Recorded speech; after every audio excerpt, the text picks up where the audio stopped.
Noticentro 1, CMI. Buenas noches, bienvenidos a las noticias. Los siguientes son los 3 hechos más importantes de hoy en Colombia.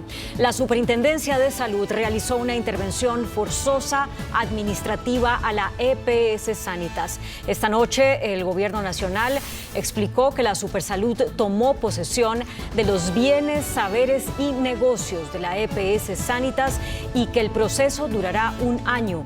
El ministro de Salud y el superintendente de Salud precisaron que aseguraron que este proceso no afectará los servicios. Por su parte, la Asociación de Pacientes de Sanitas aseguró que esta decisión de la superintendencia les genera incertidumbre y aseguran que la medida no soluciona los problemas financieros y operativos. El presidente Gustavo Petro publicó en un mensaje que el gobierno tiene la obligación de salvar el sistema de salud. Vamos a hablar más de esta noticia en nuestra emisión nacional a las 9 de la noche.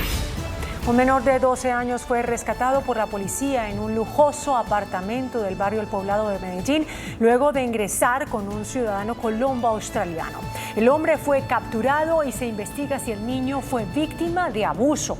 Según la investigación, el ciudadano colombo-australiano ingresó con el menor de 12 años al edificio argumentando que era un familiar, pero su respuesta al equipo de seguridad causó sospechas y la alerta fue emitida a la policía, que minutos más tarde llegó y al entrevistarse con el menor descubrió que no había vínculo. Ampliación de esta noticia en nuestra emisión nacional a las 9 de la noche.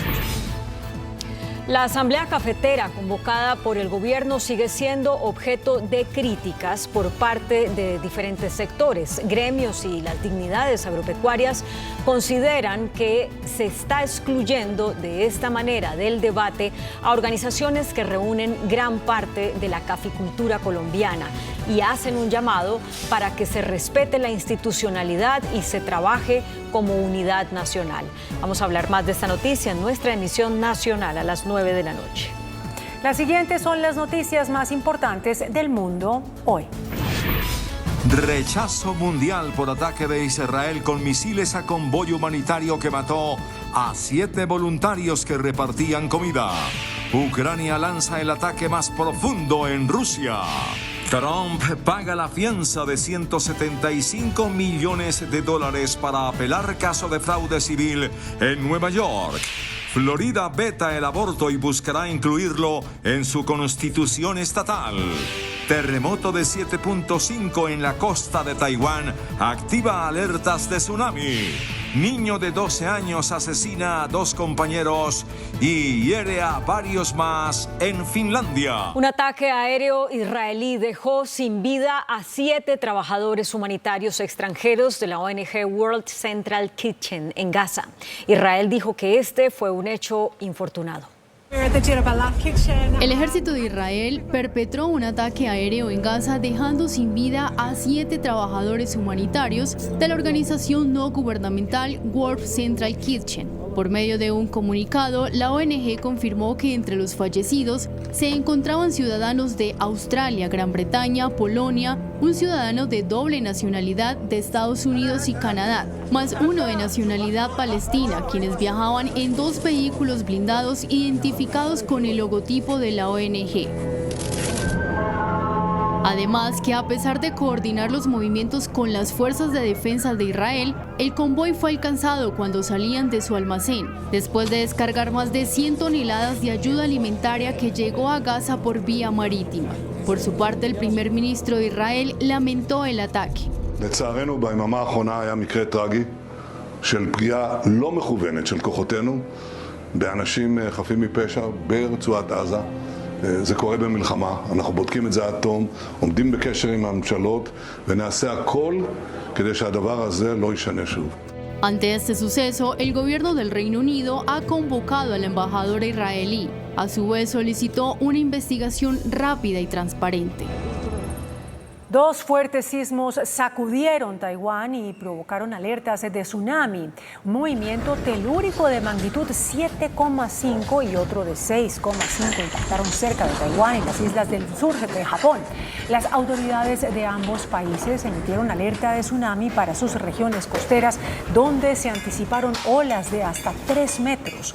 Hasta el momento no se han emitido reportes de heridos, pero el gobierno hizo un llamado a evacuar de inmediato las zonas que se podrían ver afectadas hacia terrenos más altos.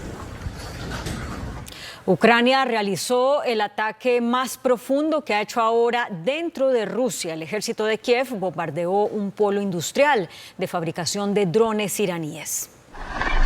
Drones ucranianos atacaron instalaciones industriales en la provincia de Tardaristán, en lo que sería el ataque más profundo de Kiev dentro del territorio ruso desde que comenzó la guerra hace más de 2 años. En total, 7 personas resultaron heridas en el ataque a las instalaciones cercanas a las ciudades de Yelabuga y Nizhnekamsk, ubicadas a unos 1.200 kilómetros al este de Ucrania. Por su parte, el presidente ucraniano Volodymyr Zelensky dijo que su país estaba respondiendo a los ataques rusos con bombardeos de mayor alcance. Російська система війни, кожен, хто залучений до цієї агресії, всі вони повинні відчувати реально, що агресія їм просто так не минеться. Зло повинно втрачати. І втрачати. El ataque dañó un albergue para estudiantes y trabajadores en una zona económica libre, donde según informes se encuentra una planta de fábrica de drones diseñados por Irán y grandes refinerías. A pesar de ello, los funcionarios de Tardaristán dijeron que el ataque no perturbó la producción industrial. El expresidente estadounidense Donald Trump paga una fianza de $175 millones en su caso por fraude civil en Nueva York, evitando así incautaciones de activos por parte de las autoridades estatales que podrían haber paralizado el imperio empresarial del magnate. Inicialmente se exigió a Trump que pagara una fianza de $454 millones, pero el 25 de marzo un tribunal de apelaciones suspendió la ejecución del fallo del juez con la condición de que el exmandatario pagara una cantidad menor en un plazo de 10 días. De esta manera podrá continuar apelando el caso por fraude civil. En Estados Unidos, la Corte Suprema de Florida validó el veto al aborto luego de la semana 6 de gestación. No obstante, se permitirá a la ciudadanía votar sobre este derecho en noviembre. El máximo tribunal de Florida mantuvo una prohibición al aborto de 15 semanas en el estado, al tiempo que permitió una enmienda propuesta para consagrar la protección al derecho al aborto en la Constitución estatal, la cual podría aparecer en la boleta electoral de noviembre. This amendment goes far, far beyond where most Floridians would land on the issue and is extreme in its scope. La decisión del tribunal de tendencia conservadora sobre la prohibición de las 15 semanas significa que al mismo tiempo, por como fue escrita la ley, entra en vigor una prohibición del aborto a las 6 semanas, con excepciones por violación, incesto y que peligre la vida de la madre. Pero el fallo del tribunal de permitir que la enmienda constitucional aparezca en la boleta de noviembre significa que los votantes tendrán la oportunidad en solo 7 meses de deshacer estas restricciones. En Estados Unidos también un grupo de congresistas republicanos presentaron ante el Congreso de los Estados Unidos, de ese país, una ley con la que proponen cambiar el nombre del Aeropuerto Internacional Dulles de Washington a Donald John Trump en honor al expresidente. Según el grupo de políticos, no hay mejor símbolo de libertad, prosperidad y fuerza que escuchar "Bienvenidos al Aeropuerto Internacional Trump" cuando aterrizan en suelo estadounidense. El mandatario de Estados Unidos, Joe Biden, y su homólogo chino, Xi Jinping, hablaron por primera vez desde su encuentro en noviembre. El presidente de los Estados Unidos, Joe Biden, y el líder chino, Xi Jinping, hablaron por teléfono. La llamada, descrita por la Casa Blanca como sincera y constructiva, fue la primera conversación de los líderes desde su cumbre en noviembre en California. Los mandatarios de las dos economías más grandes del mundo dialogaron sobre temas como las guerras en curso en Gaza y Ucrania, las capacidades nucleares de Corea del Norte y la inteligencia artificial. En medio de la conversación, Biden le pidió paz y estabilidad en el estrecho de Taiwán. Por su parte, Xi dijo que Taiwán sigue siendo la primera línea roja que no se debe cruzar, agregando que los dos países deben adherirse a la prioridad de estabilidad, no provocar problemas, no cruzar líneas, manteniendo la estabilidad general de las relaciones entre el país chino y los Estados Unidos. Un menor de 12 años disparó en un colegio de Finlandia y dejó un compañero muerto y 2 más gravemente heridos. Según la policía, un niño de 12 años murió y otros 2 resultaron gravemente heridos este martes cuando un compañero de ellos abrió fuego en una escuela primaria en las afueras de la capital de Finlandia. According to the latest information, one of the victims died almost immediately at this location in the school, and 2 other victims were transported to the hospital in Helsinki. The condition of those 2 victims is also serious. La policía indicó que llegó al establecimiento poco después del tiroteo y detuvo al menor de edad responsable del ataque. También anunciaron que por varias horas se mantuvo a los niños en las aulas para desarrollar un gabinete de crisis con el personal educativo. La escuela primaria de Vantaa tiene unos 800 alumnos de entre 7 y 15 años repartidos en 2 centros educativos. Y en Guanajuato, México, fueron asesinados 2 candidatos políticos del partido Morena durante la campaña a las elecciones generales. Una candidata del oficialismo a la alcaldía del municipio de Celaya, estado de Guanajuato, Berta Gisela Gaitán Gutiérrez, fue asesinada junto a Adrián Guerrero, aspirante al legislativo municipal, cuando realizaban su campaña electoral. 3 hombres armados le dispararon en varias ocasiones hasta dejar sin vida a Gaitán. En medio de los disparos, 3 personas quedaron heridas, entre ellos Guerrero, quien falleció horas después en un hospital por la gravedad de sus heridas. El crimen fue condenado por el presidente Andrés Manuel López Obrador. Estos hechos son muy lamentables porque hay gente que está luchando para hacer valer la democracia. Con la muerte de estos 2 políticos, suman a 24 los candidatos asesinados durante el actual proceso electoral. El presidente argentino Javier Milei reiteró el reclamo inclaudicable de soberanía sobre las Islas Malvinas y llamó a los argentinos a una reconciliación con las Fuerzas Armadas de su país. El presidente de Argentina, Javier Milei, reiteró el reclamo de soberanía de su país sobre las Islas Malvinas. El mandatario visitó el monumento emplazado en Buenos Aires, que recuerda a los 649 argentinos muertos en la guerra que el gobierno de una sangrienta dictadura declaró en 1982 al Reino Unido. El mejor homenaje a los que dieron la vida por nuestro país es defender el reclamo inclaudicable por la soberanía argentina sobre las Malvinas, Georgias del Sur, Sandwich del Sur y los espacios marítimos circundantes. Pero un reclamo real y sincero, no meras palabras en foros internacionales con nulo impacto en la realidad y que solo le sirven al político de turno para impostar un falso amor por el país. Durante una ceremonia en Buenos Aires, Javier Milei dijo que su administración buscará crear una ruta para recuperar la soberanía. Me comprometo a que durante nuestro gobierno podremos tener una hoja de ruta clara para que las Malvinas vuelvan a manos argentinas. Argentina reclama el control del archipiélago del Atlántico Sur por vías diplomáticas desde la guerra, que duró 74 días con la rendición del país sudamericano. Un grupo de médicos británicos creó lo que han llamado una especie de páncreas artificial que beneficiará a algunos pacientes diabéticos. El Servicio Nacional de Salud de Reino Unido anunció que los pacientes con diabetes tipo 1 van a recibir un páncreas artificial para hacerle frente a su enfermedad. Es decir, que los usuarios que tengan la enfermedad se les va a entregar un equipo con un sistema que regulará los niveles de glucosa, por lo que gracias a esta tecnología, algunas personas con diabetes tipo 1 ya no van a necesitar inyectarse insulina, sino que dependerán de la tecnología para recibir este medicamento que les salvará la vida. Se espera que la iniciativa llegue a decenas de miles de pacientes en el país durante los próximos 5 años. Dentro de las personas elegidas para este programa están los niños, mujeres embarazadas y adultos mayores que tengan una medida de control de glucosa en la sangre de 7,5% o superior. CMI presenta Pregunta a Yamil. Muy buenas noches. Una grave crisis quedó hoy al descubierto entre el gobierno y los cafeteros del país.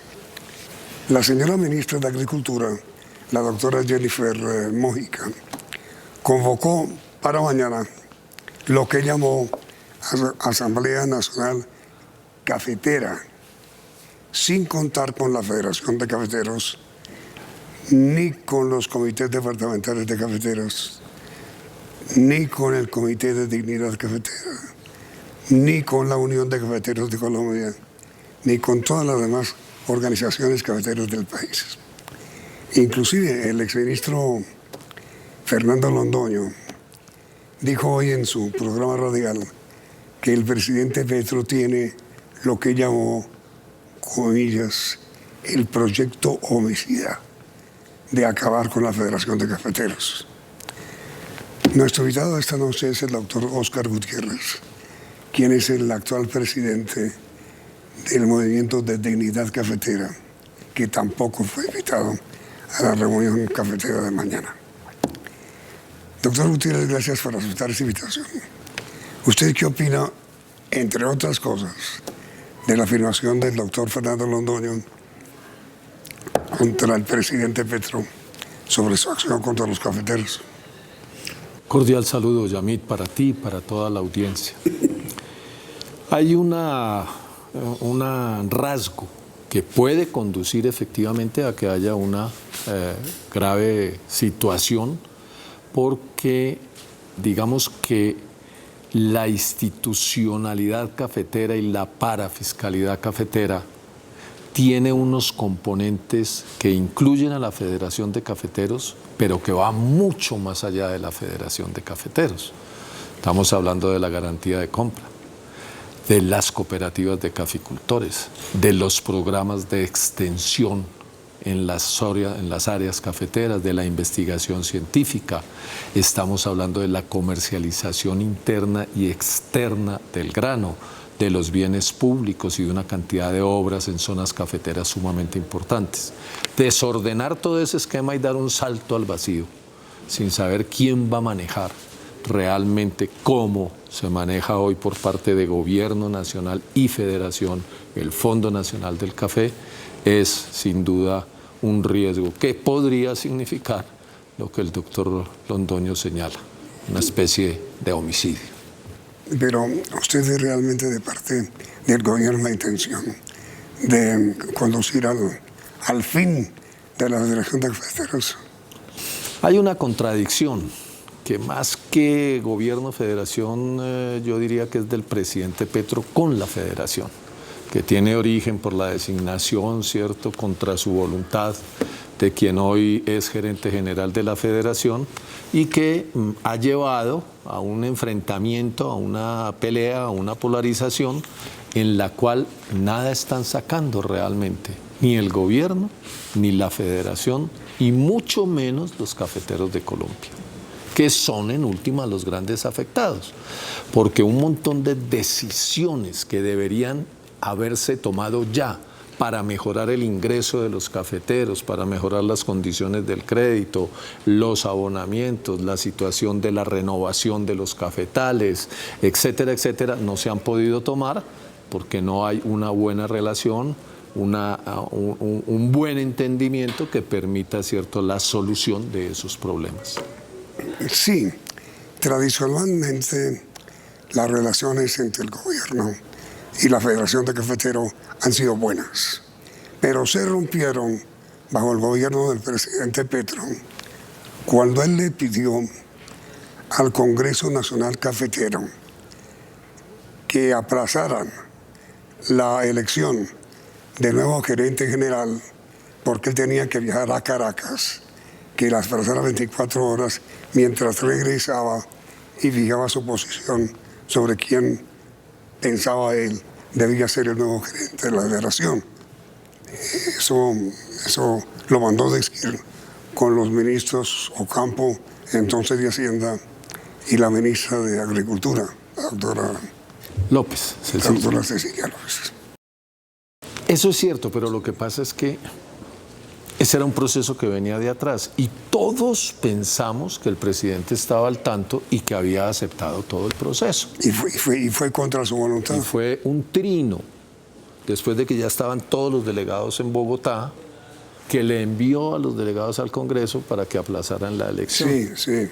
Los delegados decidieron elegir porque el proceso, cierto, había estado cubierto tal y como se había señalado y puede haber sido una imprudencia, yo no digo que no, pero lo cierto es que eso es un gremio privado en el que los delegados al Congreso tienen todo el derecho de elegir después de ese proceso de selección a su gerente. Yo no estaba de acuerdo con él, pero una vez el Congreso Cafetero toma la decisión, pues lo cierto es que esa es la autoridad encargada de elegirlo. Sí, el Congreso nombra al doctor Germán Mamón, que no tenía una gran ascendencia cafetera. Él venía a ser ejecutivo en Apple. Y obviamente se produjo inmediatamente la reacción del presidente Petro contra su elección. Reacción que continúa y que va a avanzar según la denuncia del exministro Fernando Londoño hasta mañana, cuando se producirá, según la denuncia de Londoño, el intento del gobierno de tomarse, digamos, el gremio de cafeteros o conducción. Vamos a ver qué sucede mañana y pasado mañana, pero yo veo esta situación. Muchos temas, muchos puntos, muy poco tiempo y unos delegados que pueden saber del asunto, otros que seguramente no saben tanto, pero un compromiso del gobierno en la convocatoria de que hay que llegar a un acuerdo y que ese acuerdo debe trazar una hoja de ruta y me imagino que ahí en la aplicación de la hoja de ruta y el desarrollo, cierto, del acuerdo, pues suceda que nazca, que crezca, que se abra el portillo para que se haga otra organización financiada o apoyada o amamantada por el gobierno nacional. Vamos a ver cómo se desarrolla, porque lo cierto es que el ministro Bonilla ha dicho que no hay interés del gobierno en crear eso, sino en tener una relación acorde. Eso ha dicho el ministro de Hacienda, pero otra cosa dice la ministra de Agricultura con respecto a la cumbre que habrá mañana cafetera, convocada por la ministra, sin el concurso de la federación, sin el concurso de ustedes, ni con ningún otro sector gremial cafetero, excepto cooperativas y demás que asisten mañana a la que llamó la ministra Asamblea Cafetera, ¿no? Sí, y el gobierno puede convocar a quien quiera. Yo lo que creo es que puede estar en el juego de la constituyente, armando, cierto, un montón de situaciones, etcétera, buscando unos respaldos y sobre todo intentando lo que yo creo que puede llegar a ver ahí de fondo, que es hacerse al control del Fondo Nacional del Café y todo lo que el Fondo Nacional del Café significa. Es que el Fondo Nacional del Café es una institución que juega un papel sumamente importante en el mundo del café, que hay que defender.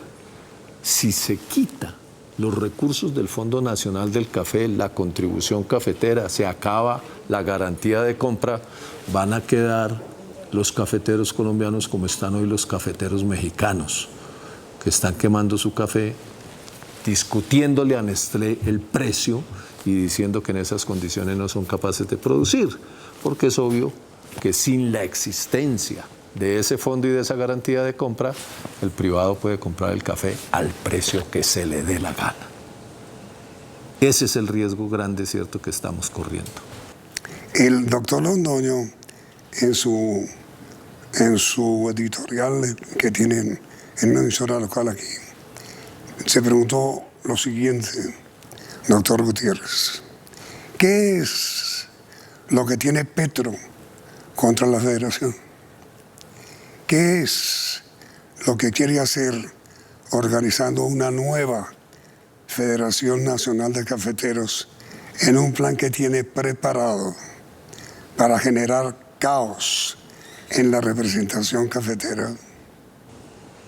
Yo pienso que hay una tacada del presidente de hacerse a un poder político. Son 558.000 familias cafeteras, son 2,5 millones de colombianos. Es el sector que más empleo genera en el país, tiene además otra serie de instituciones. La misma federación y su estructura es un aparato muy poderoso. Entonces yo pienso que la plata permite hacer un montón de cosas, pero en el fondo, pues lo que están buscando es transferir un poder político al presidente de una manera que yo pienso no es correcta, porque las relaciones gobierno-gremios deben ser unas relaciones respetuosas y sin que el gobierno pretenda imponerle al gremio unas condiciones, ¿cierto?, por fuera del manejo democrático, ¿cierto?, de esas relaciones. El asunto, doctor Gutiérrez, es que hoy no hay relaciones. Las relaciones entre el doctor Baumann como gerente de la Federación de Cafeteros y el presidente de la República no existen, están rotas. Sí, ellos no pudieron tomar tinto. No, ni se habla. Ellos no pudieron tomar tinto, no se hablan, pero la institución gubernamental de Colombia va más allá del presidente. Pero también. usted sí ve en peligro la Federación de Cafeteros, en riesgo en el sentido de que el presidente esté formando una parafederación. Es posible que los desarrollos de lo que se está haciendo conlleven allá, porque yo me pregunto, bueno, mañana van 1.000 delegados y van a hablar, ¿cierto?, de un montón de temas del café, y hay, sin lugar a duda, y tenemos todos críticas a Federación Nacional de Cafeteros. Porque mire, doctor Gutiérrez, el presidente Petro parodió una frase de un dirigente cafetero de Costa Rica, cuando dijo que había más o menos que revisar la formación cafetera en el sentido de que aquí había una oligarquía cafetera, llamando oligarquía cafetera a la federación. Sí, claro, no, el gobierno ha dicho muchas cosas más, ¿cierto? Pues que yo creo que desde la presidencia de la República, pues si hay hechos evidentes de dolo, de malos comportamientos, de hurto, etcétera, pues hay que ir a las instituciones, a la legalidad, poner las demandas, etcétera, y hacer los cambios que respondan a esas realidades. Pero eso es un asunto. Y otro asunto es que de alguna manera se pretenda cercenar derechos de las organizaciones gremiales. Es que la organización gremial cualquier Estado la tiene que respetar. ¿Está equivocada? Bueno, que corrijan. ¿Está acertada? Apoyémoslos, ayudemos. Tengamos unas buenas relaciones, porque el gobierno tiene que relacionarse con todos, no solamente con un sector de la población, sino con todos los sectores, porque se trata de alcanzar la unidad nacional y de favorecer desarrollos nacionales desde la dirección del Estado. Pero lejos de la unidad nacional, doctor Gutiérrez, lo que hay ahora es una mayor brecha entre el gobierno, el presidente Petro, y los cafeteros, o los cafeteros representados en la federación, en los comités y en Dignidad Cafetera. Sí, claro, sin lugar a dudas. Y hay contradicciones muy complejas. Por eso nosotros lo que decimos es, si hay que reformar cosas en la federación, refórmense. ¿Quiénes tienen que hacer esos procesos? Los mismos caficultores. El gobierno tiene que tener relaciones con la federación, sí, apoyar, respaldar a esas 550.000 familias también, pero ojo, es que aquí hay una situación muy grave. El gobierno quiere respaldar solamente a algunos sectores de la caficultura y a otros, ¿cierto?, que les vaya como les vaya. Eso es muy grave. Eso es muy grave porque en el mundo del café, el pequeño productor tiene tiempos en los que va y trabaja en las fincas empresariales, de los productores empresariales, que generan un empleo muy importante. Entonces aquí hay que equilibrar y apoyar a todos los sectores cafeteros. El asunto que me parece gravísimo para ustedes, los cafeteros, doctor Gutiérrez, es que ¿quién fija el precio al cual la Federación Nacional de Cafeteros le compra el café a los productores para la exportación? ¿Quién lo fija? La Federación. En consecuencia, si desaparece la Federación y asume su representación el gobierno, será el gobierno quien fije el precio de compra del café. Y sin duda alguna, el precio que fije podría ser mucho más alto que el que fija la Federación. ¿No le parece?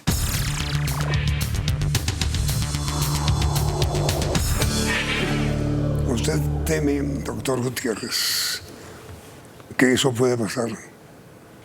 Que el gobierno, si asume las funciones que hoy tiene la Federación de Cafeteros, en caso de que la Federación prácticamente desaparezca, fije el precio de compra del café para exportar. Desde el 2000, el precio del café se fija no por las realidades de los productores en cuanto a sus costos de producción, una tasa de ganancia, una utilidad, etcétera, sino que depende de dos variables internacionales y una variable nacional. Las dos internacionales es el precio de la libra en la bolsa de Nueva York y algo que se conoce como la prima del café colombiano. Y la variable interna es la tasa representativa del mercado, o sea, cuántos pesos dan por cada dólar. Y ese es el origen de la crisis que tenemos hoy. Hace un año el café estaba a 2.400.000 pesos, un buen precio. Hoy está a 1.400.000, 1.450.000, de pronto sube un poquito como hoy, que subió a 1,92, entonces reflejó un alza, ¿cierto? Ustedes están pidiendo 2 millones. Nosotros creemos que hay que bregar, ¿cierto?, a llegar a 2 millones de pesos para cubrir los costos de producción y la tasa de utilidad. Y el buen precio del café internacional. Pero el problema que tenemos es es que si se desaparece el comprador de última instancia, porque los cafeteros saben que van a la compra privada y que si no les dan un precio que está establecido, que todos los días lo dicen los noticieros, que salen todos los periódicos, etcétera, pues ellos saben que allá en la cooperativa les compran y les compran a un precio, obvio con los descuentos que sea, por calidad, lo que sea, pero les compran. Pero si se retira ese agente del mercado que de alguna manera ayuda a regularlo, el comprador privado puede hacer con ellos lo que quiera.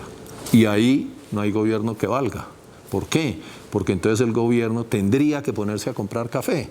Café que se compra hoy con los recursos del Fondo Nacional del Café, que se almacena, ¿cierto?, en las bodegas de Alma Café, que hacen esa compra a las cooperativas de caficultores, hasta en el último rincón o en casi todos los rincones de Colombia, aunque están atravesando una crisis que hay que mirar y hay que resolver. Es algo de lo que decimos nosotros en nuestro pliego y que vamos a respaldar el 17 de abril en unos plantones cafeteros que vamos a hacer.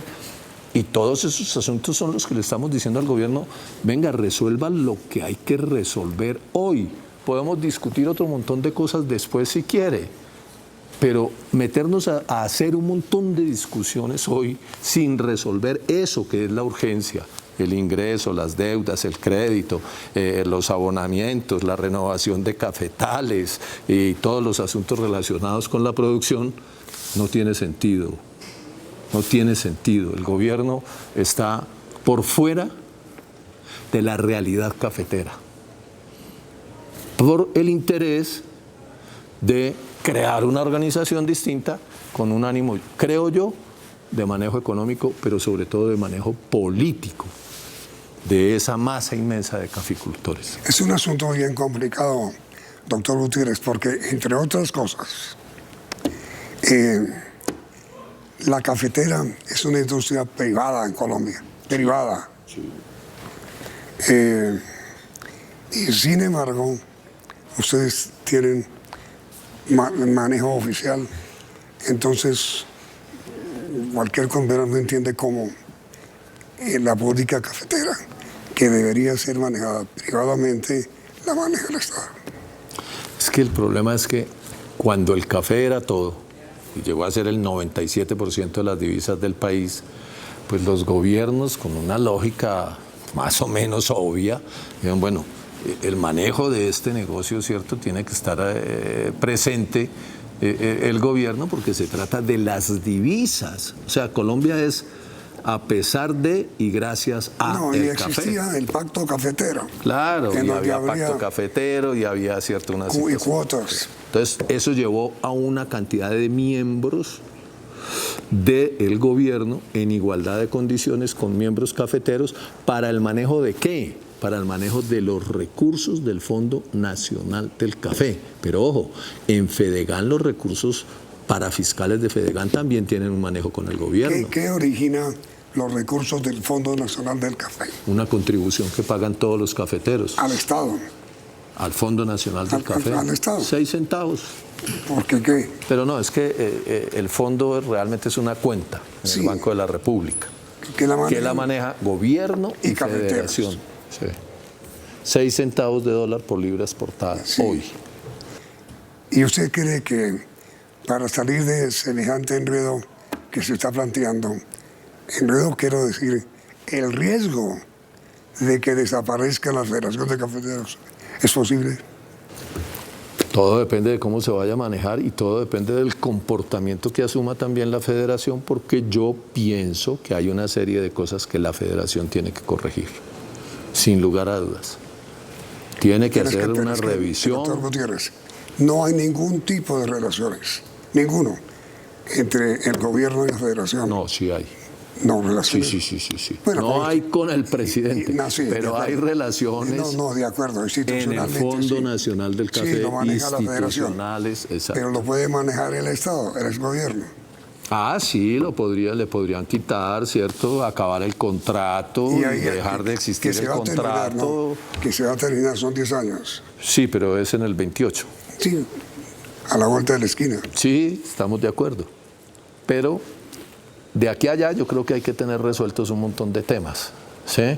Porque a mí lo que me preocupa realmente es que los cafeteros queden como, lo digo con mucho respeto, porque yo defiendo agricultores, no solamente cafeteros, como están los cebolleros, que llegan al mercado y les tienen bautizados, se lo vende a tanto, ¿no? Y listo, ¿cierto? O como los del plátano, o como cualquier otro sector. Entonces, ese Fondo Nacional del Café juega un papel súper importante en la regulación del mercado cafetero interno. Pero, doctor Gutiérrez, el Fondo del Café es de los cafeteros. Sí, es en el sentido de que es un fondo parafiscal, pero con recursos que se han considerado públicos. Así no lo sean. No lo sean. Es que es un enredo, ¿cierto? Porque digamos que de alguna manera durante un tiempo la federación fue al mismo tiempo organización gremial, por un lado, ¿cierto? Sí. Por el otro lado jugó como un pool financiero, cuando tuvo pues todo, bancos, corporaciones, ¿cierto? La flota, etcétera, etcétera. Entonces era una empresa, digamos, sí, muy grande, pero también de alguna manera en la formulación de política cafetera jugaba como una especie de ministerio del café. Sí, entonces es un enredo que hay ahí, un entuerto, que yo creo que hay que discutirlo y que hay que aclararlo, pero sobre la base de conservar las instituciones cafeteras que le sirven a los productores de café. Es que el asunto de que el señor exministro Londoño califique como homicida el intento del gobierno de acabar con la federación, homicida, pues un asunto que debe comenzar a debatir el país, si es que eso es así. Y parecería que es así, digo yo, parecería, ¿no? Es una discusión grande la que hay. Pero y hay que darla, pero ojo, hay que darla sobre la base de que esa discusión debe contemplar todos los actores. ¿Sí? O sea, no se puede armar esa discusión y decir federación no viene. O no se puede armar esa discusión. Pero es que la reunión de mañana, que ha sido convocada por el gobierno, no convocó a nadie del sector cafetero, digamos, de la llamada oligarquía, para seguir las palabras del gobierno. cafetera. Eso es cierto. Yo lo que entiendo es que el gobierno quiere hacer un diálogo con otros actores. Que van mañana a la asamblea. Muy difícil porque realmente es un diálogo en el que... mire, le voy a decir, es que es muy complicado. El presidente utilizó la frase que vendrá una política cafetera que durará otros 100 años. Correcto. Y la van a resolver... De caficultura colombiana. Y la van a resolver en 8 horas. Porque todo el tiempo de deliberación son 8 horas.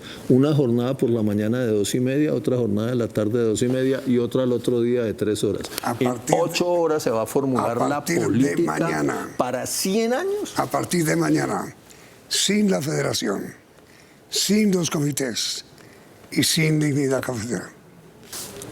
Eso es lo que queremos saber qué es lo que sale y podremos mirar los resultados, hacer los análisis y tomar las decisiones. Obviamente nosotros no vamos, ¿cierto? Inicialmente pensamos ir, incluso yo alcancé a inscribirme, pero cuando vi que eso se iba a volver un asunto de 1.500 personas o 2.000 personas para discutir en 2 días en sesiones de 8 horas, pues qué debate se puede hacer allí, qué claridad se puede hacer, y hay cosas muy importantes ahí.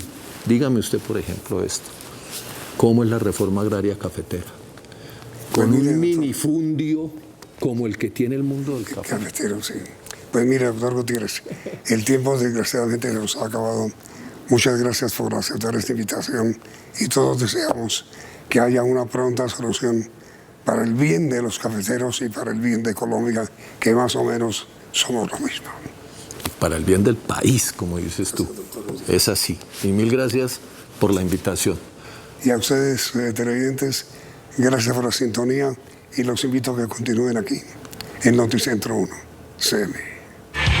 CMI presentó Pregunta a Yamil. Noticentro 1, CMI. Crisis financiera de Sanitas no afecta a servicios ni atención. La EPS fue intervenida hoy por el Estado. A partir de hoy asume nueva junta directiva de Sanitas y gobierno asume el control. Deudas de Sanitas son superiores a 2 billones de pesos, revela Supersalud. Intervención del Estado en Sanitas durará 1 año mientras se recuperan sus finanzas, dice Supersalud.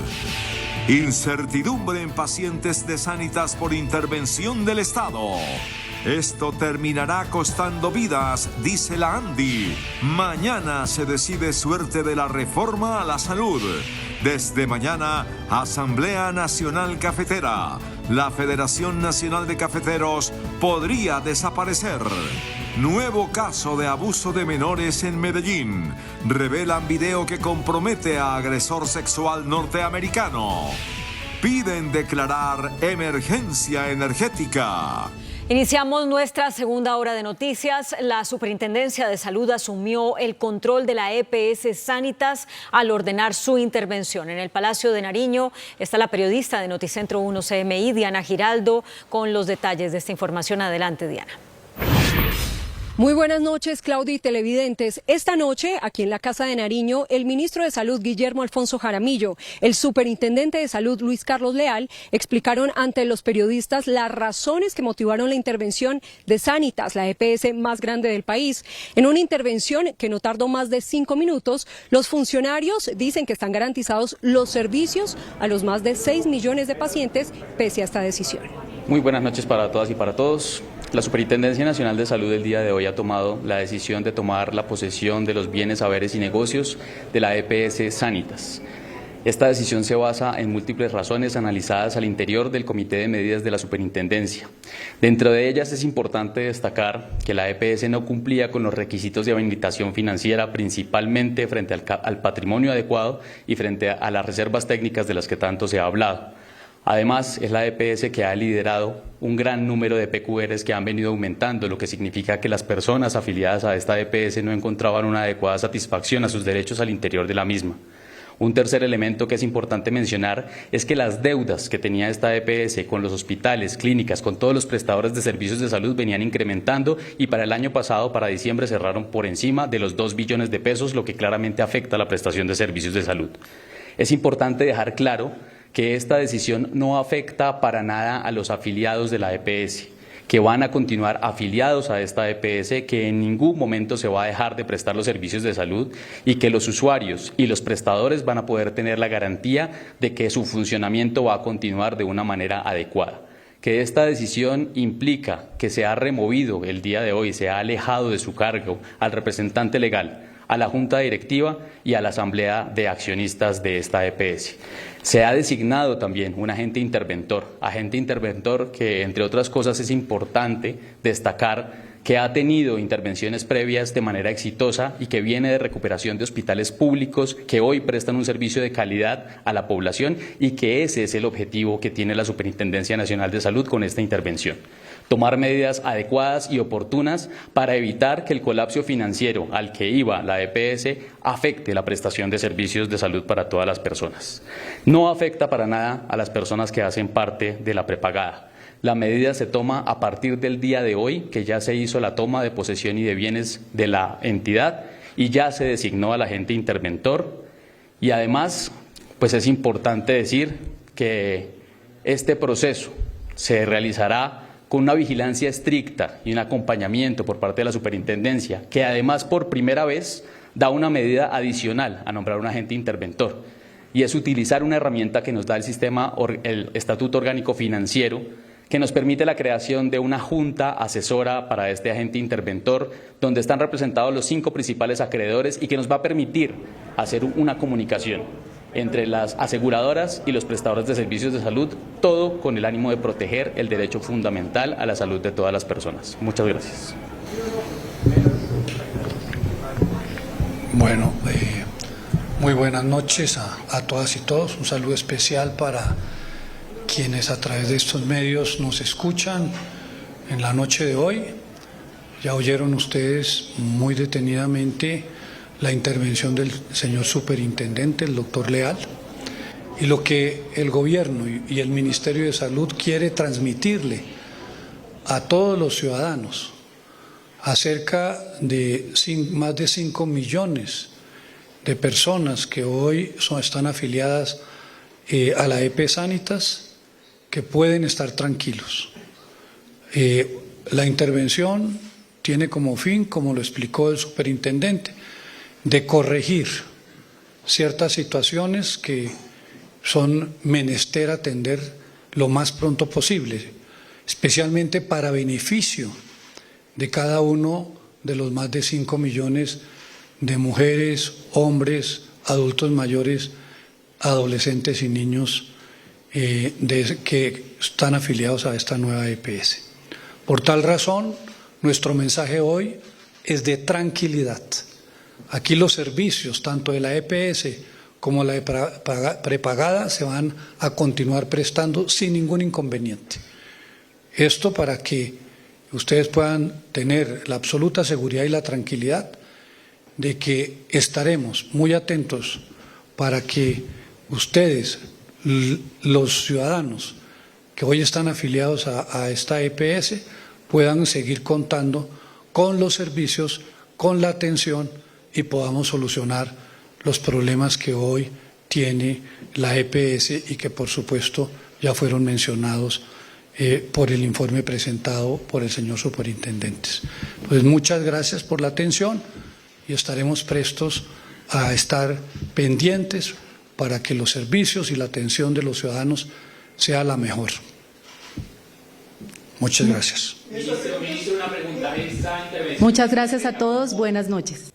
Como ustedes pudieron ver, pese a la insistencia, tanto el superintendente de salud como el ministro se negaron a atender las preguntas de los diferentes periodistas que estábamos presentes ahí en el salón de conferencias. Quien sí se pronunció a través de su cuenta en X fue el presidente Gustavo Petro con el siguiente mensaje, abro comillas: el gobierno tiene la obligación de salvar el sistema de salud y la vida de los colombianos. El actual sistema, como desde hace años se venía denunciando desde diferentes instancias de control administrativo, judicial y político, extrajo recursos recursos públicos por decenas de billones de pesos que no se invirtieron de acuerdo a la ley y se perdieron. Y debemos actuar de acuerdo a la ley y a la Constitución y con decisión, ha dicho el presidente Gustavo Petro sobre esta decisión que se conoció en la noche de hoy de intervenir la EPS más grande del país, Sanitas. Es por lo pronto la información que originamos en directo desde el centro de Bogotá. Diana Giraldo, Noticentro 1, CMI. Diana, gracias. Y la decisión de la Superintendencia de Salud de intervenir a Sanitas genera incertidumbre entre los afiliados a la EPS. Para la Asociación de Pacientes de Sanitas, la intervención no solucionará los problemas financieros y operativos de esa EPS que tiene 5.8 millones de afiliados. La incertidumbre de muchos usuarios y pacientes de cuál va a ser el futuro de sus atenciones médicas, especialmente aquellos pacientes con enfermedades huérfanas, raras y crónicas que venían siendo tratadas en la EPS Sanitas. El derecho a la vida debe llevarnos a la calle. Pero tendremos que evaluar las condiciones y lo primero, Luisa, tendremos que conocer el alcance. Con Sanitas ya son 5 las EPS que están bajo la administración del Estado: Famisanar, Emsanar, Sabia Salud y Asmed Salud. Y la prestación de los servicios en esas 4 EPS intervenidas se ha deteriorado. El temor de los usuarios de Sanitas es que va a pasar lo mismo, pero con el temor, todas las EPS de que suceda lo mismo, porque la causal de la intervención a Sanitas hoy, todas las otras EPS están en lo mismo. Sura, Salud Total, Compensar, la nueva EPS también está en causal. Entonces, creo que guardando la coherencia, si la causal es la situación financiera, las intervienen a todas, pero lo lógico sería poder construir un acuerdo nacional para salvar el sistema de salud. Hasta el momento se desconoce la fecha exacta en la que los pacientes convocarán las manifestaciones. El presidente de la ANDI, Bruce McMaster, hizo fuertes críticas sobre esta decisión del gobierno de intervenir la EPS Sanitas. Consideró que pone en riesgo la vida de los usuarios. Que además no es otra cosa que... A través de redes sociales, el presidente de la ANDI, Bruce McMaster, rechazó el anuncio del gobierno de intervenir la EPS Sanitas y advirtió sobre las posibles consecuencias. La responsabilidad de lo que está sucediendo es mayúscula e infortunadamente terminará costando vidas humanas. El presidente de la ANDI cuestionó las motivaciones de esta intervención. Debemos redoblar los mecanismos de veeduría ciudadana y legal sobre los funcionarios que están afectando tan gravemente al sector con decisiones cargadas de ideología e intereses políticos. El dirigente gremial también responsabilizó al gobierno por la suerte de los pacientes. Sin remuneración. En este momento, más de 25 millones de colombianos están afiliados a EPS controladas y gestionadas por el gobierno nacional. La exministra de Salud, Carolina Corcho, denunció pérdidas por cerca de 13 billones de pesos girados a las EPS. La exministra de Salud, Carolina Corcho, junto a varias organizaciones civiles y la Comisión de Seguimiento de la Sentencia de la Corte T-760, revelaron un estudio en el que se muestra una posible pérdida de cerca de 13 billones de pesos girados a las EPS. Que el déficit de reservas técnicas era 12.4 billones de pesos. La superintendencia también ha expresado que las deudas del sistema entre EPS y clínicas y hospitales el año pasado eran de 23 billones de pesos. Este año ya ascendieron a 25 en el último informe de la Superintendencia de Salud. Es decir, el sistema sigue hundiéndose rápidamente en una crisis financiera. Hemos encontrado en la nueva EPS una falsa contabilidad, 6 billones de pesos entregados por el gobierno para atención en salud de sus afiliados. No fueron usados en esos propósitos. La exfuncionaria se refirió también a la integración vertical en el sistema. En el 2021, 537 IPS concentran el 81% del gasto público en salud. O sea, 60.5 billones en 537, de más de 11.000. Corcho, quien presentó el proyecto de reforma a la salud en el Congreso cuando era ministra, solicitó al Senado no archivar la reforma. Infructuoso resultó el intento del gobierno en la Comisión Séptima del Senado para salvar la reforma a la salud. El proyecto será debatido a primera hora mañana. Siendo las 3:06 de la tarde, levantamos la sesión del día. Minutos después de que la presidenta de la Comisión Séptima del Senado levantara la sesión de hoy, los 9 senadores que respaldan la ponencia de archivo de la reforma a la salud lograron la aprobación de una proposición para votar mañana los impedimentos sobre el proyecto. Ha sido el interés de los 9 senadores de que el día de mañana se debata y se discuta la reforma a la salud.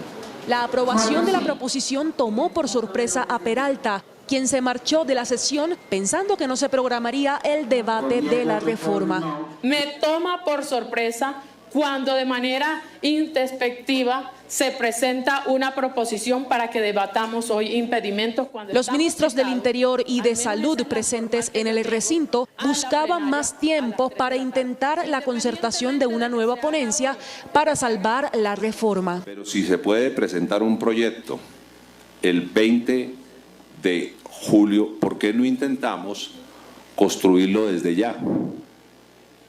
Ahí lo dejo para que lo piensen. Con un elemento, busquemos los seguros políticos de frente a la opinión,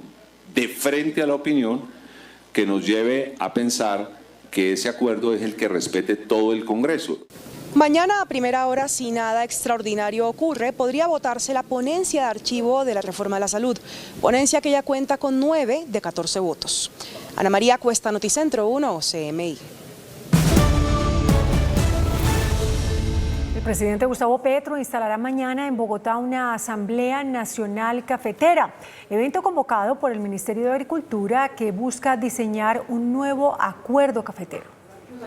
La gobernación de Cundinamarca será el escenario de la gran asamblea cafetera convocada por el gobierno nacional. Se tendrá la participación de delegaciones de 1.500 asociaciones y cooperativas de todo el país cafetero, donde se tendrá la oportunidad de dialogar con el Ministerio de Agricultura y sus entidades adscritas en pro del fortalecimiento del sector. De acuerdo con la ministra de Agricultura, Jennifer Mojica, se abarcarán temas sobre productividad, cooperativismo, estabilidad de precios, financiamiento, fortalecimiento social, comercio exterior, agroindustrialización y la reforma agraria cafetera. Además del ministerio como cabeza visible, se tendrá la atención permanente de las agencias de tierras, de desarrollo rural, Finagro y el Banco Agrario. Estas entidades recibirán directamente las peticiones y necesidades de las delegaciones asistentes a esta cumbre que busca nuevos lineamientos para la industria cafetera, ¿por qué no?, para los próximos 100 años. La citación no incluye a instituciones como la Federación de Cafeteros, comités departamentales y dignidades. El presidente de la Sociedad de Agricultores de Colombia, Jorge Enrique Bedoya, salió en defensa de la institucionalidad del sector cafetero del país. Los gremios del sector agropecuario, organismos y las dignidades cafeteras cuestionan la convocatoria del gobierno a una asamblea del sector sin contar con los actores más representativos de la industria cafetera del país.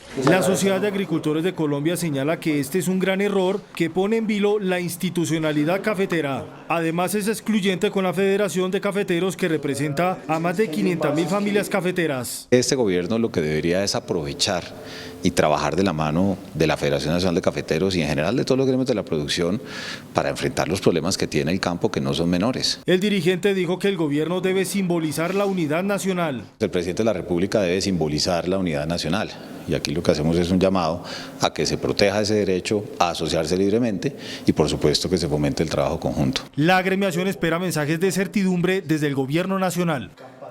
Y por su parte, el vocero de las dignidades cafeteras, Óscar Gutiérrez, señaló que la Asamblea Cafetera puede abrir puertas para la creación de un nuevo gremio paralelo a la Federación de Cafeteros. Por su parte, las dignidades cafeteras anunciaron que no participarán de la asamblea y por el contrario anunciaron plantón el próximo 16 de abril, alegando no ser escuchados por el gobierno nacional. El gobierno no ha prestado atención a ninguno de los temas que le hemos propuesto y lo poquito que ha hecho, lo ha hecho, cierto, muy sesgado, solamente para algunos sectores de caficultores, cierto, que ellos llaman pequeños productores de bajos ingresos, y al resto de los cafeteros, cierto, no se les está atendiendo. El dirigente no descarta la intención del gobierno de buscar una agremiación paralela a la Federación de Cafeteros. El gobierno dirá, sí, listo, nosotros ayudamos a que se organicen, cierto, o sea, una cosa puede terminar derivando en la otra, así el gobierno haya dicho que no. El llamado es que esta situación no afecte los beneficios que recibe actualmente el sector cafetero del país. Las autoridades de Medellín investigan a un hombre quien permanecía en un hotel con un menor de edad. Se busca determinar si hubo abuso sexual. A menos de 1 kilómetro de distancia donde fue sorprendido el extranjero, con las 2 niñas de 12 y 13 años, otro caso alertó a los propietarios de un exclusivo conjunto residencial del barrio El Poblado en Medellín. Según la investigación, un ciudadano colombo-australiano ingresó con un menor de 12 años al edificio, argumentando que era un familiar, pero su respuesta al equipo de seguridad causó sospechas y la alerta fue emitida a la policía, que minutos más tarde llegó y al entrevistarse con el menor descubrió que no había vínculos. Aquí en el conjunto residencial permanece un equipo de policía judicial. El hombre ya fue conducido a una sede de la Fiscalía General, mientras que el menor de 12 años fue trasladado a un hospital cercano. A través de su cuenta de X, el alcalde de Medellín señaló al detenido como un depravado y confirmó que el extranjero contactó al menor por redes sociales. Vecinos hablaron de la crítica situación en la zona. Hombres solos, acompañados por niñas que su vestimenta muestran su intención y su deseo. Precisamente nosotros pues hemos tenido de cerca, hemos vivido de cerca situaciones con extranjeros que de alguna manera vienen en búsqueda de eso que ofrece la ciudad. Según las estadísticas, este año cerca de 50 personas han sido capturadas en Medellín por delitos sexuales. Se conocieron nuevos detalles del caso del ciudadano extranjero que habría tenido relaciones sexuales con 2 menores de edad. Hoy se recogieron evidencias que podrían comprometer al ciudadano estadounidense. Luego de permanecer 1 hora y 20 minutos con Timothy Alan Livingston en una habitación de este lujoso hotel del barrio El Poblado de Medellín, las 2 menores de 12 y 13 años son despedidas por el norteamericano y una vez se cierra la puerta, ambas comienzan a contar el dinero que recibieron. Se calcula que fueron 300.000 pesos aproximadamente. Horas antes, en la habitación del establecimiento fueron encontrados algunos elementos clave en la investigación, como preservativos usados, droga y cigarrillos. Ante los cuestionamientos sobre el procedimiento que permitió que el extranjero saliera del país, a pesar de haberlo conducido a un centro de protección, la policía anunció una investigación para establecer si hubo presuntas irregularidades en el caso. De manera interna se abre una investigación para lograr determinar realmente el procedimiento que se realizó y se llevó a cabo durante este procedimiento. Según las autoridades, las menores permanecen en poder del ICBF y se estudia si los padres perderán la custodia. La Asociación Hotelera de Colombia anunció medidas concertadas con las autoridades para luchar contra el abuso a menores de edad, como los registrados recientemente por este hombre extranjero en Medellín. En diálogo con Noticentro 1 CMI, el presidente de Cotelco afirmó que es necesario reforzar la vigilancia y la prevención contra el abuso sexual de menores en el sector turismo. Los hechos suceden en un establecimiento que tiene un registro nacional de turismo en la categoría de vivienda turística. Ahí hay que reforzar, por supuesto. ¿Qué medidas adoptan los empresarios de la hotelería contra la explotación o el abuso sexual de menores de edad? Bueno, muy importante. Nosotros, en primer lugar, tenemos distintos espacios de trabajo mancomunado. Capacitar permanentemente a los funcionarios, a los colaboradores de los establecimientos de alojamiento y hospedaje y prevenir, por supuesto, que estas situaciones delictivas se lleguen a presentar dentro de los establecimientos. La Procuraduría abrió una indagación por las presuntas irregularidades en la captura del estadounidense hallado con 2 menores de edad en Medellín. El Ministerio Público abrió una indagación contra los integrantes de la policía que participaron de la aprehensión y posterior liberación del norteamericano Timothy Alan Livingston, de 36 años, que fue sorprendido abusando de 2 menores de 12 y 13 años en un hotel del sector El Poblado en Medellín. La Procuraduría anunció que analizarán las posibles irregularidades en los procedimientos por parte de los servidores encargados de la custodia del detenido, así como las acciones judiciales pertinentes para la verificación y captura por la comisión del posible delito. El Ministerio Público no descarta vincular a otras autoridades que pudieron incurrir en omisiones al permitir que el norteamericano saliera del país. El Consejo Gremial Nacional alertó sobre los riesgos de racionamiento de agua y de energía. Pidió que el gobierno incentive el ahorro de luz y agua. En un comunicado, el Consejo Gremial Nacional hace un llamado a tomar medidas que permitan reducir el riesgo de desabastecimiento de energía eléctrica en el país. Andesco es uno de los 32 gremios empresariales que realiza esta alerta. Y le estamos diciendo al gobierno nacional que aquí nosotros queremos no echarle el agua sucia al gobierno, al ministerio, sino que las cosas salgan bien para el país. Lo peor que le puede pasar al país es no tener energía, pero más costoso aún es que tengamos un apagón, porque eso nos puede costar 2 puntos del PIB colombiano. A hoy, 2 de abril, ¿usted ve riesgos de un apagón en el país? El riesgo de apagón lo hemos dicho desde siempre. Nosotros hemos dicho que no tenemos que cerrarnos ni bajar los brazos. Estamos pasando el fenómeno del Niño, pero si no hay gas y si no tenemos los residuos y el agua potable que se requiere y los recursos que se tienen que dar financieros para los comercializadores, podemos tener un apagón. A los gremios les preocupa que la demanda de energía eléctrica está aumentando 8,1% y que los embalses han caído a 31,8%. El presidente de la Asociación Colombiana de Ingenieros, Daniel Medina, pidió al gobierno declarar la emergencia energética para tomar acciones inmediatas que garanticen el abastecimiento de energía. El gremio se une a las preocupaciones sobre el futuro energético y el riesgo de posibles cortes o un racionamiento en el país por el bajo nivel de los embalses, capacidad que se ubica hoy en el 31%. Se pide al gobierno declarar emergencia energética, lo que permite tomar medidas inmediatas en favor del sector y que garantice el abastecimiento eléctrico en el territorio nacional. Esta figura debe tomarse al no tenerse conformada la Comisión de Regulación de Energía y Gas. Lo cual le daría la capacidad legal de tomar decisiones. Por ejemplo, las térmicas ya están en 89 gigavatios día, que eran casi el máximo que esperábamos, y vamos a tenerlas que subir a 110. Pero eso no se puede hacer sin más gas. En un comunicado, la asociación plantea 10 puntos claves para reducir el consumo de energía, dar aportes al sistema y mejorar la operatividad del sector.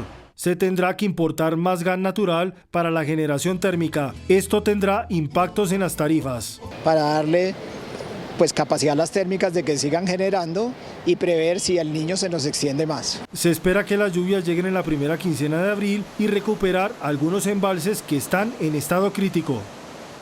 El Grupo de Energía de Bogotá alertó por la posibilidad de un inminente apagón en la capital del país. Cada vez más cerca está Bogotá de empezar a tomar medidas para poder cumplir con el suministro que la ciudad requiere en materia energética. La demanda de energía de los hogares ya está superando la oferta, y si llegamos a tener cualquier falla en el sistema, va a haber restricciones del servicio. La falta de infraestructura adecuada para el suministro energético de la ciudad y sus municipios aledaños, que cada día crecen en población, son el principal factor de la alerta. El próximo año ya hay serios problemas con el suministro, pero hoy en día, si llega a haber un fallo como el intento que hubo de bloqueo de la Central Paraíso, ya podría empezar a haberse restricciones en algunas horas pico durante algunos días de la semana. Los argumentos de supuestos daños ambientales de los opositores a la construcción de las redes de traslado de energía son otros problemas que enfrenta el suministro. Con base en mentiras de que se va a acabar el agua, que se van a acabar los pájaros, que se va a acabar el medio ambiente, eso es lo que está frenando una infraestructura que es vital. Y esto ha entrado en el 2018 y en el 24 todavía no tenemos las licencias ambientales, porque hay gente que se opone a que podamos dar el diálogo y el trabajo con la ciudadanía. Desde el Grupo de Energía de Bogotá esperan que se acelere la entrega de licencias ambientales para empezar las necesarias construcciones. Y la gerente de la empresa de acueducto, Natasha Bendaño, anunció restricción al derroche de agua en Bogotá. El alcalde de Bogotá, Carlos Fernando Galán, aseguró que es preocupante el nivel de los embalses que abastecen el agua de la capital. El nivel está muy bajo. Hemos, desde el mes de enero, hecho campañas alertando sobre esta situación y pidiéndole a la ciudadanía que nos ayude. Desde el acueducto preparan medidas restrictivas al consumo excesivo de agua. Y lo que tenemos que ver es si tenemos que movernos a una siguiente fase de las programadas de unas medidas más restrictivas por parte del distrito, como prohibición de cierto tipo de actividades, o ya si pasar a algo más restrictivo desde el punto de vista de controlar el consumo de los usuarios. Por ejemplo, multarían a quienes utilicen bastante líquido para lavar exteriores. Un ejemplo, Llevamos 2 meses diciéndole a la gente no riegue los jardines con manguera, no lave las fachadas. No, parece que en algunas localidades no ha calado mucho el mensaje, la gente sigue usando la manguera, entonces puede ser ya una prohibición. Estas medidas se anunciarán en las próximas semanas. Cientos de personas permanecen incomunicadas por un derrumbe en el Tambo, municipio del Cauca. Habitantes de 65 veredas que integran 4 corregimientos del municipio de El Tambo en el Cauca están completamente incomunicados por cuenta del deslizamiento en masa en el sector La Balastrera, ocasionando taponamiento vial. El gobierno nacional habla del cañón de Micay, de ayudas, habla de que recuperar un cañón de Micay, pero habla de militarización, no habla de ayuda social, que es lo que en este momento necesitamos. Entre tanto, la comunidad, que expone su integridad al tratar de atravesar el derrumbe haciendo transbordo, pide al gobierno ayuda para dar solución a la problemática, pues ha tratado de abrir paso con máquinas contratadas por la misma comunidad, pero estos solo resultan ser paños de agua tibia.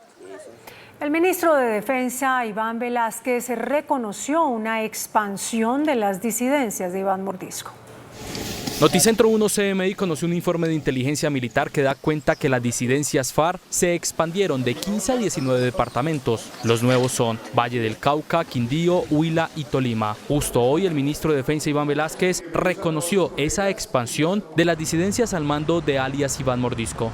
Sabemos que es una organización que ha aprovechado el cese al fuego para incrementar su número, para consolidar territorios, para tratar de incrementar el control ilegal del territorio. Le resta importancia al gobierno nacional a la creación de un nuevo bloque guerrillero que afectaría a las nuevas 4 regiones donde hacen presencia las disidencias FARC. Ese es un asunto de ellos. En lo que nosotros nos vamos a detener si es que están reorganizando sus estructuras. Se revelaron las zonas de injerencia por parte de este grupo armado. Pues ha habido un fortalecimiento en Cauca, evidentemente, unas pretensiones en la conexión de un corredor de Cauca a Caquetá, lo que implica Huila-Tolima. Precisamente mañana vamos a tener un consejo de seguridad en Planadas y vamos a revisar allá en el territorio. Las declaraciones se dieron en medio de la radicación del proyecto de acto legislativo para cambiar en la Constitución el nombre de la Fuerza Aérea por Fuerza Aeroespacial Colombiana. Un nuevo líder social fue asesinado en las últimas horas. La víctima era presidente de una junta de acción comunal. Se trata de Ever Albeiro Exí Hernández, quien fue sacado de su casa en horas de la noche y posteriormente asesinado con arma de fuego. Su cuerpo fue encontrado en el caserío de Las Cruces de la vereda Alto Primores, zona rural de Arauquita. Este año, la guerra entre las disidencias de Iván Mordisco y el ELN se ha cobrado la vida de 5 líderes. Solo en los últimos 8 días fueron asesinados 3 líderes y un firmante de paz, lo que habla de la intensidad del fuego contra quienes representan esos liderazgos. El embajador de Colombia en Argentina, Camilo Romero, regresará este fin de semana al país gaucho y Colombia dio el beneplácito al nuevo embajador de Argentina, con lo que se da por superada la crisis diplomática con ese país.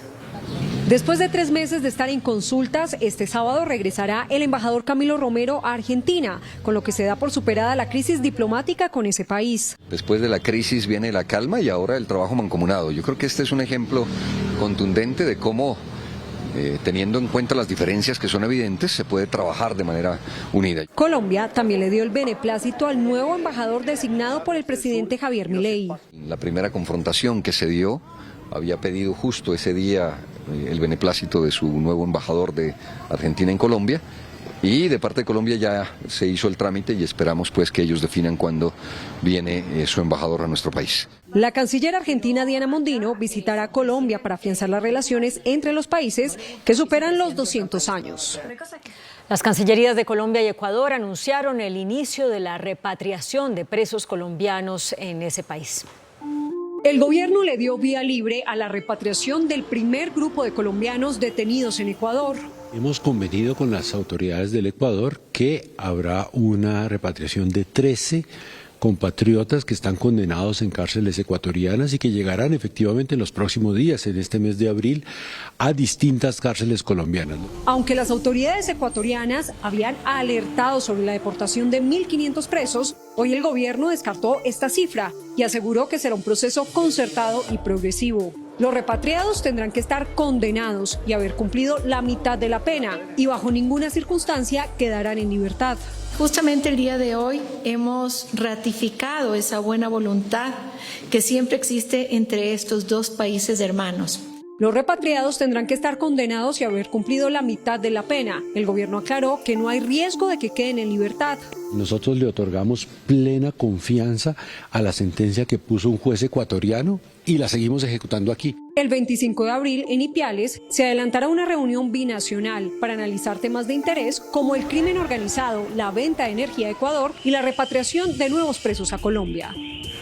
La plenaria de la Cámara de Representantes inició el estudio de la reforma a la educación.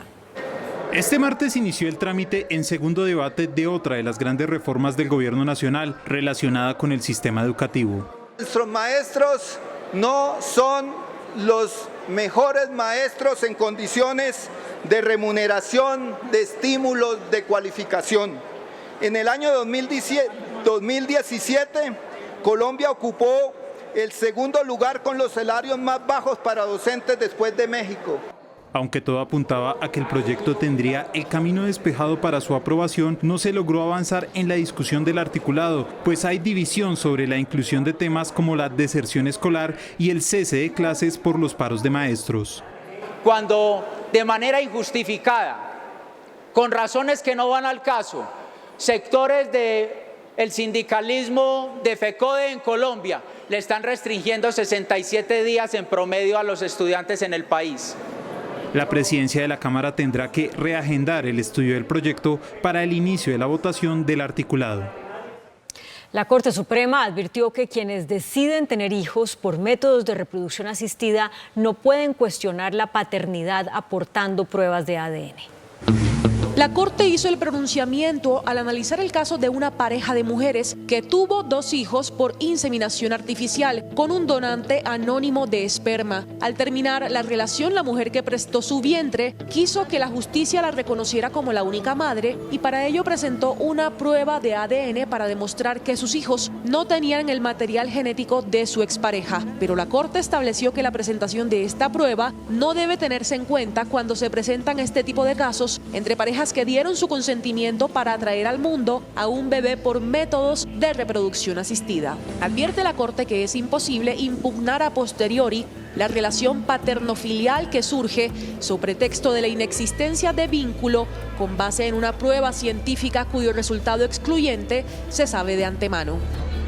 Con la puesta en marcha de un proyecto ambiental en el sur de Bogotá, la Jurisdicción Especial para la Paz dio inicio al sistema restaurativo.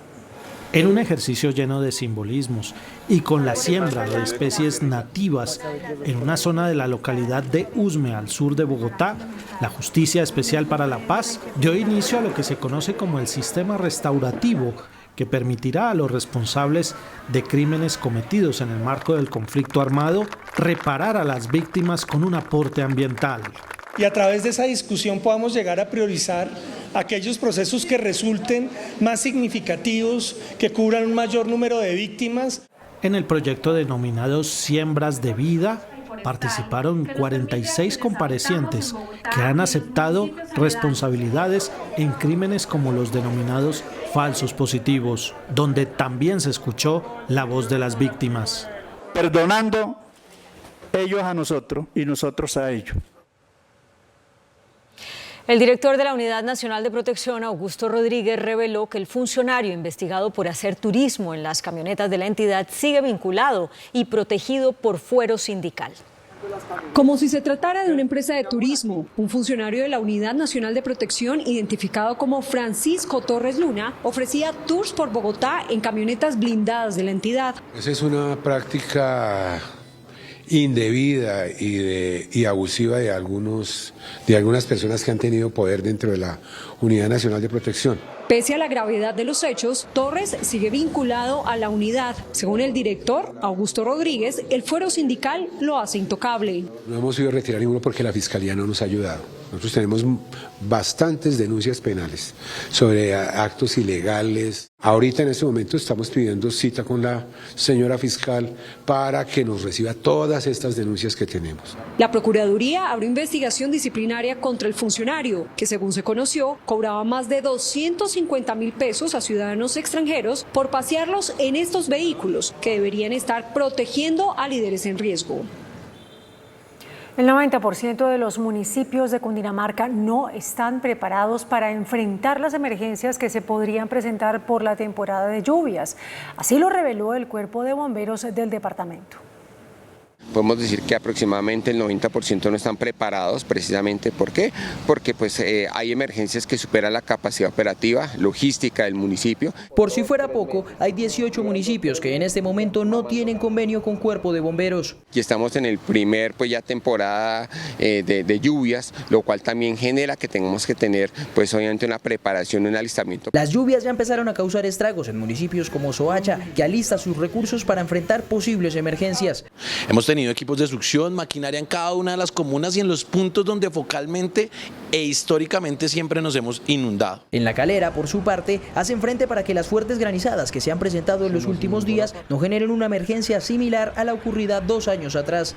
Es posible, ¿por qué? Por el cambio climático. El cambio climático es una realidad, cada vez son más fuertes los inviernos o los veranos y obviamente los municipios tienen que estar preparados para mitigar al máximo. El llamado desde el Cuerpo de Bomberos departamental es a los municipios que aún no lo han hecho empezar a firmar los convenios con sus cuerpos de bomberos para la temporada de lluvias que se avecina. El Instituto de Desarrollo Urbano impuso una millonaria sanción a uno de los contratistas encargados de la construcción de Transmilenio en uno de los tramos de la avenida 68. Un retraso cercano al 48% en los trabajos que se ejecutan en el tramo 6 de la avenida 68, que va desde la calle 46 hasta la calle 66, hizo que el IDU impusiera una sanción cercana a los 1.000 millones de pesos al contratista. Hicimos un nuevo plan de trabajo y ya se presentan en este nuevo plan de trabajo unos retrasos. Por este motivo, por esta razón, hemos decidido de imponer una multa de 870 millones para que el contratista se ponga al día en el cronograma.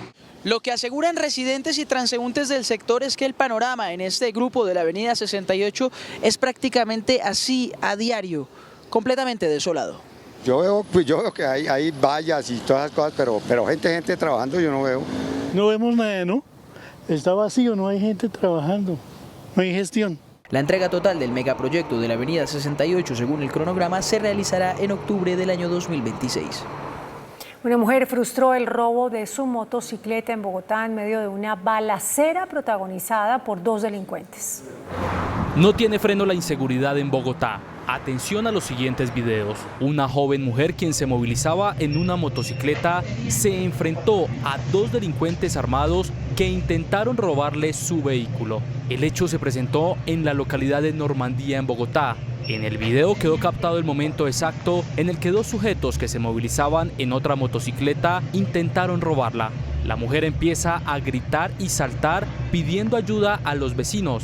Decide botar su vehículo varias veces al piso para evitar ser robada.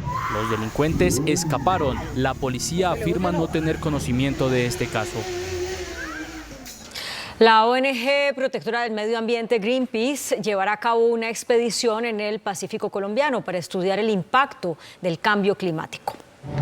Por primera vez, una embarcación de la organización Greenpeace hará una expedición por el Pacífico colombiano. El objetivo es analizar las afectaciones por el cambio climático y el uso de plásticos en esta zona del mundo. La biodiversidad marina hoy está en peligro, fundamentalmente como toda la humanidad, por el cambio climático. Las aguas de los océanos están cambiando su temperatura y eso afecta directamente la biodiversidad. Para la organización ambientalista se necesitan tratados internacionales que regulen el uso de plásticos a nivel mundial. Es muy desgarrador ver que en los recorridos podemos recoger más de 20 kilos de plásticos que están a la deriva, los que se ven. También hemos visto que hay microplásticos que son imperceptibles. En la expedición participan 30 personas entre biólogos y voluntarios y centrarán sus actividades en inmediaciones de la isla Malpelo. El bosque Galilea en Villarrica, Tolima, se convirtió en escenario de un avistamiento de una familia de osos de anteojos. En pleno corazón del bosque Galilea, esta familia de osos de anteojos quiso dejar unas imágenes de la majestuosidad de la fauna local. Gracias a un proyecto entre la empresa privada y las comunidades locales, un grupo de 14 familias, aproximadamente 70 personas, decidió abrazar la causa de la conservación del medio ambiente. Abandonaron sus roles de cazadores por los de guardianes de la fauna silvestre y hoy se ve el fruto de su compromiso. Son testigos privilegiados del deambular diario de una familia de osos de anteojos, 4 individuos adultos y 2 crías conocidas como osesnos. Han sido identificados desempeñando un papel vital como jardineros del bosque al dispersar semillas y contribuir a su florecimiento, hasta con tiempo para acercarse a las cámaras y dejarse atrapar en unas tiernas imágenes. Una historia que se convierte en un rayo de esperanza y un llamado a la acción para proteger y preservar nuestro hogar compartido. Última hora, Noticentro 1, CMI. Atención, hace poco hubo un fuerte terremoto en Taiwán. La magnitud 7,5 grados, la más alta de los últimos 25 años en esa zona.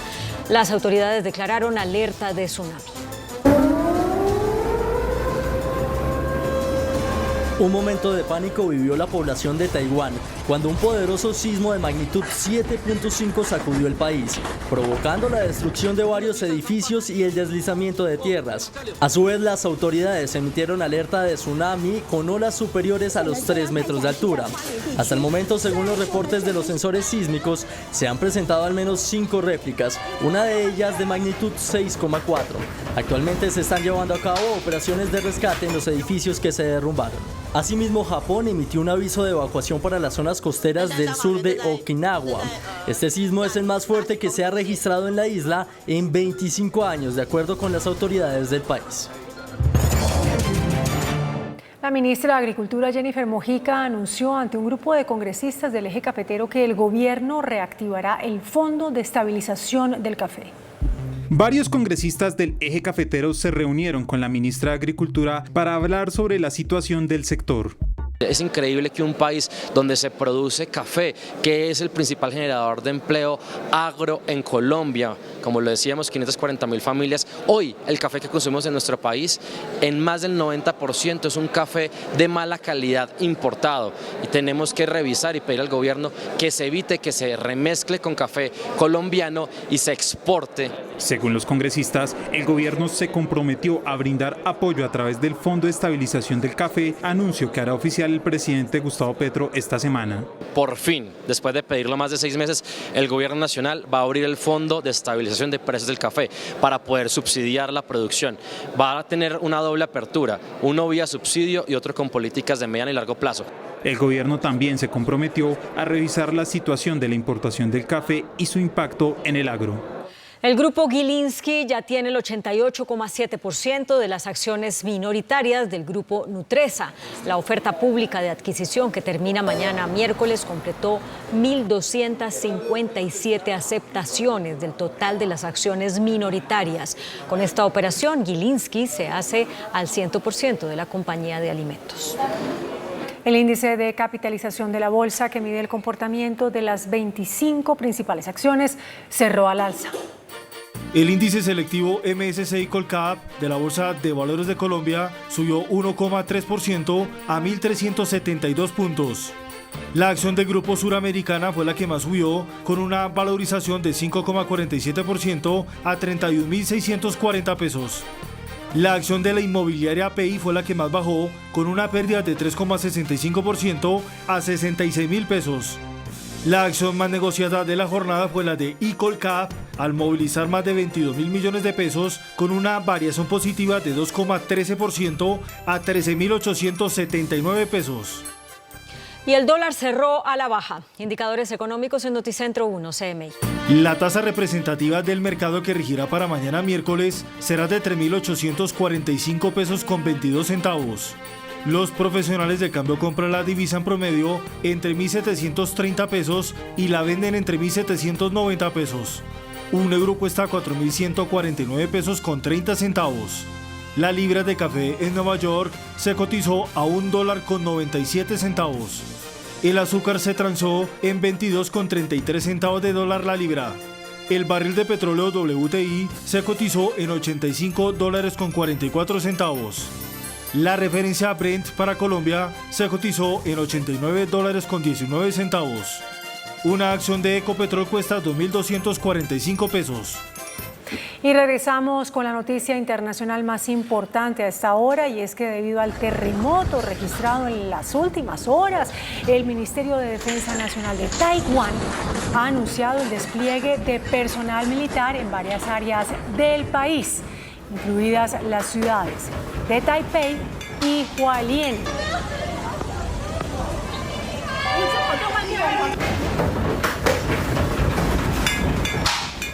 Así terminamos esta emisión de Noticentro 1 CMI.